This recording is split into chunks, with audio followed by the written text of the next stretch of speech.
എല്ലാവർക്കും അല്ലൂസ് നാച്ചുറൽ ലൈഫിലേക്ക് സ്വാഗതം. ഞാൻ ഇന്നിവിടെ തയ്യാറാക്കാൻ പോകുന്നത് ഹോം മെയ്ഡ് ജാം ആണ്. അതിനാവശ്യമുള്ള സാധനങ്ങൾ: മാതള നാരങ്ങ ഒരു ചെറുത്, 20 കറുത്ത മുന്തിരിങ്ങ ചെറുതായിട്ട് മുറിച്ച് അതിൻ്റെ കുരു കളഞ്ഞത്, 2 ആപ്പിൾ മുറിച്ചത്, ഒരു 1/4 ഭാഗം പപ്പായ മുറിച്ച് വെച്ചിരിക്കുന്നത്, 3 പഴം, ആവശ്യത്തിന് പഞ്ചസാര.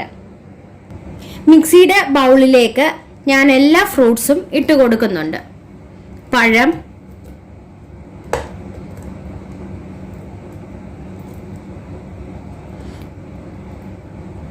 മാതള നാരങ്ങ, കറുത്ത മുന്തിരിങ്ങ,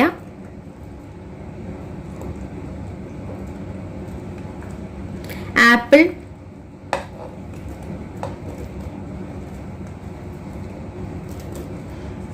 പപ്പായ. അല്പം വെള്ളം ഒഴിച്ച് ഞാൻ ഇത് മൊത്തം അരച്ചെടുക്കുകയാണ്. 1/2 ഗ്ലാസ് വെള്ളം ഒഴിച്ച് നമുക്ക് അരച്ചെടുക്കാം.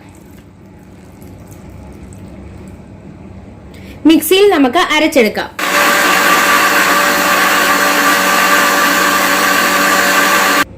ഫ്രൂട്ട്സ് അരച്ചത് ഞാൻ അരിപ്പയിൽ വെച്ച് അരിച്ച് എടുക്കുകയാണ്.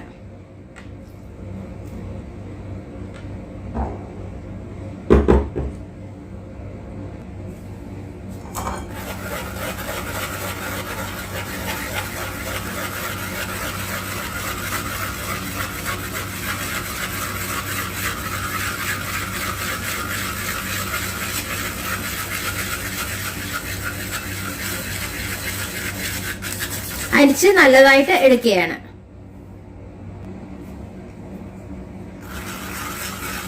അരിച്ച് എടുത്ത് നമുക്ക് ഇത് ഒരു പാനിലിട്ട് ചൂടാക്കി എടുക്കാം.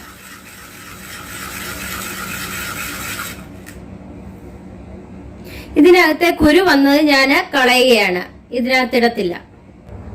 ഒരു പാത്രം ഞാൻ അടുപ്പിൽ വെച്ചിട്ടുണ്ട്. അതിലേക്ക് നമ്മൾ അരച്ചു വെച്ച ആ പേസ്റ്റ് ഒഴിച്ചു കൊടുക്കാം. പാത്രത്തിൽ ഞാൻ ഒഴിച്ചു കൊടുത്ത് നമുക്ക് ഇത് കുറുക്കിയെടുക്കാം. ഇതിലെ ജലാംശം മാറിക്കഴിയുമ്പോൾ നമുക്ക് ഇത് കുറുകി ഒരു പേസ്റ്റ് രൂപത്തിലാവും. അതുവരെ നമുക്ക് കുറുക്കിയെടുക്കാം. ഇതിലേക്ക് ആവശ്യത്തിന് പഞ്ചസാര ഇട്ട് കൊടുക്കാം. ഞാൻ 1/2 കപ്പാണ് ഇട്ട് കൊടുക്കുന്നത്. ഇളക്കി നമുക്ക് യോജിപ്പിച്ചു കൊടുക്കാം.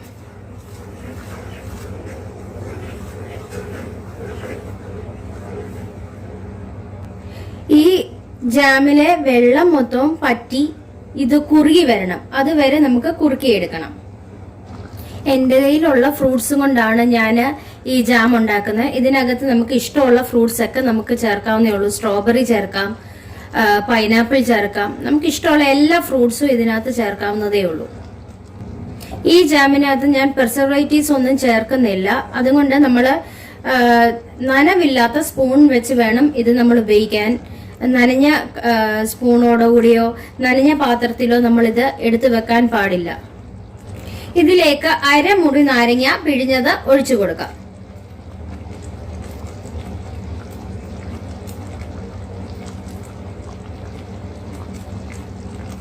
കുറുകി വരുന്ന സമയത്ത് നമുക്ക് അല്പം ഏലക്കാപ്പൊടി ഇട്ട് കൊടുക്കാം. പഞ്ചസാരയും ഏലക്കയും കൂടെ പൊടിച്ചു വെച്ചിരിക്കുന്നതാണ് ഞാൻ ഇട്ടേക്കുന്നത്. ഇളക്കി നമുക്ക് യോജിപ്പിച്ചു കൊടുക്കാം. ഇളക്കിക്കൊണ്ട് തന്നെ ഇരിക്കണം. ഇത് കുറുകി വരുമ്പോൾ നമുക്ക് തീ ഓഫ് ആക്കി കൊടുക്കാം. ഏകദേശം ഒരു 20 മിനിറ്റ് എടുക്കും ഇത് ഒന്ന് കുറുകി വരാൻ.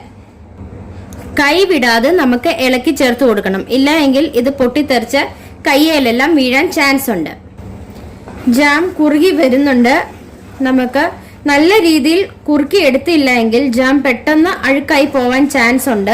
അതുകൊണ്ട് നല്ലതായിട്ട് കുറുക്കി എടുത്തു വെക്കുക. ഏലക്കയുടെ ടേസ്റ്റ് ഒത്തിരി ഇഷ്ടമുള്ളവർക്ക് ഇച്ചിരും കൂടി ഏലക്ക പൊടി ഇട്ട് കൊടുക്കാവുന്നതേ ഉള്ളൂ. അതുപോലെ തന്നെ കറുവപ്പട്ടയുടെ പൊടി എല്ലാം നമുക്ക് ഇട്ട് കൊടുക്കാവുന്നതേ ഉള്ളൂ ഇഷ്ടമുള്ളവർക്ക്. ജാം കുറുകി വന്നിട്ടുണ്ട്. നമുക്ക് തീ ഓഫ് ആക്കാം.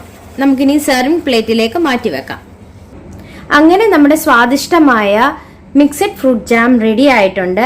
എല്ലാവരും ഒന്ന് ട്രൈ ചെയ്ത് നോക്കണം. ഇഷ്ടപ്പെടുകയാണെ ലൈക്ക് ചെയ്യുവാനും ഷെയർ ചെയ്യുവാനും കമന്റ് ചെയ്യുവാനും സബ്സ്ക്രൈബ് ചെയ്യാനും മറക്കല്ലേ.